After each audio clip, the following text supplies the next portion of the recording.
Morning, Abotai, Chodesh Tov.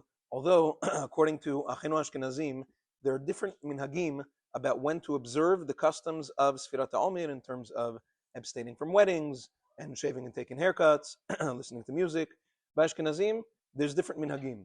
By Sfaradim, Maran HaShulchan Aruch says Meforash that it starts from the beginning of Sfirat HaOmer, which is from the second day of Pesach, all the way until Lamedalit, the 34th day of the Omer. A portion of the day is considered the whole day until the morning of the 34th of the Omer, and that's when it stops. Now, there's a machloket on Rosh Chodesh Iyar. Does anything change because of Rosh Chodesh?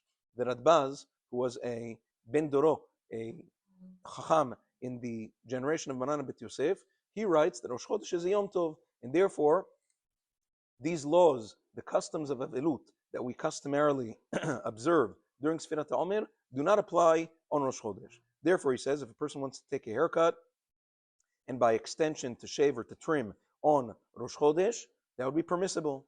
Maran HaShulchan Aruch says, no such thing.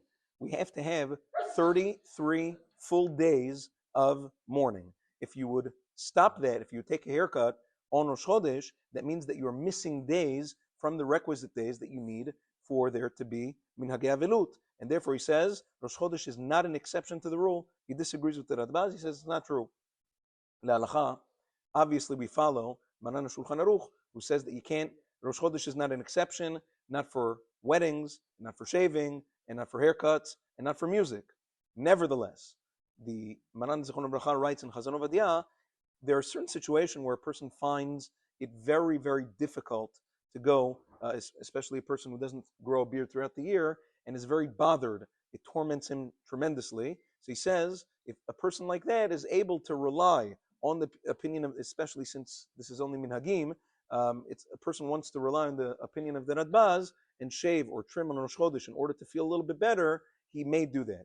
Similarly, I get the shaila a lot for bachurim who are going on dates and they need to take a haircut, less so, but either shave or trim. Or if a person has a job interview during the days of Sfirat HaOmer and a person really needs to look presentable for these things, the order of priority is it's best not to shave or take a haircut randomly throughout any days of the Omer. If a person can just try to isolate it to Rosh Chodesh, that would be best, because at least on Rosh Chodesh you have the opinion of the Elbaz to rely on.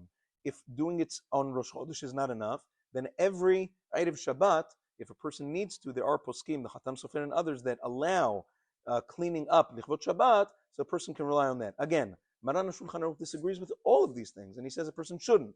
But when the need arises, the order of priority is, first of all, just on Rosh Chodesh, the 2 days of Rosh Chodesh, which is today and tomorrow. And if a person needs more, then try to do it only on a Friday, if that's sufficient for a person's needs. Otherwise, if a person doesn't really need this, some people say they need it for business. Now you have to use judgment, depends what business you're in. You know what I'm saying? If you are a doctor or a lawyer and you need to look top of your game, that's a different story. But not everybody's a doctor or a lawyer. So you really have to, you have to think about it and make a judgment call whether or not it's actually appropriate during this tkufa of Avilut for Talmidei Rabbi Akiva. Have a wonderful day and Chodesh Tov.